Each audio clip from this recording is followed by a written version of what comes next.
In de smalle donkere straten loopt een meisje heen en weer. Af en toe blijft ze staan praten met een goed geklede heer.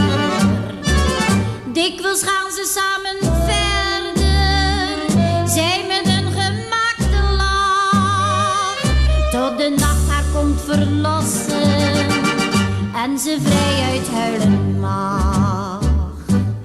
Arme kleine Madeleine,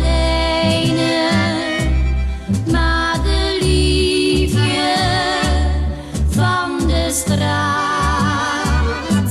Nu zou jij wel anders willen, maar het is helaas te laat.